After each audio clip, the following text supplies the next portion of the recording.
Hello all of you तपाईहरुको लागि चाहिँ मैले एउटा इम्पोर्टेन्ट नोटिस लिएर आएको छु। जजले चाहिँ थेसिस गर्न भ्याउनु भएको थिएन नि, टाइम म्याच सकेर उहाँहरुको लागि चाहिँ एकदमै सुनौलो अवसर आएको छ।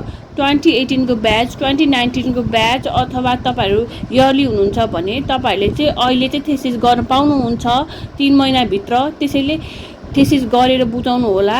यो थेसिसको लागि चाहिँ एउटा समयपछि बल्ल खुल्छ, त्यसैले यो मौका चाहिँ नगुमाउनु होला भनेर भन्न चाहन्छु। र अनि अर्को चाहिँ के भन्न चाहन्छु भने नि, तपाईको साथीभाइ छन् अथवा तपाईको दिदीबहिनी थाहा छ अथवा दाजुभाइ थाहा छ, तपाईले चिनेको मान्छे थाहा छ, उनीहरूले अलरेडी नै पास आउट चाहिँ भइसक्यो, इयरली होस् या सेमिस्टर वाइज, तर थेसिसले मात्र अड्केर बसेछ भने उनीहरूलाई चाहिँ यो भिडियो सेन्ड गर्दै पनि भयो अथवा यतिकै इन्फर्म गर्दै पनि भयो। किन भनेर भन्दाखेरि चाहिँ हैन, मान्छेहरुमा चाहिँ जसलाई चाहिँ ब्याक लागेको हुन्छ नि, उनीहरूले चाहिँ इन्फर्मेसन हेर्न पनि चाहँदैनन् किनभने त्यसले ट्रमा जस्तो हुन्छ नि त। त्यसैले तपाईले चाहिँ अब एउटा इन्फर्मेसन दिँदा चाहिँ न तपाईको पैसा पर्छ न तपाईको केही पर्छ नि त।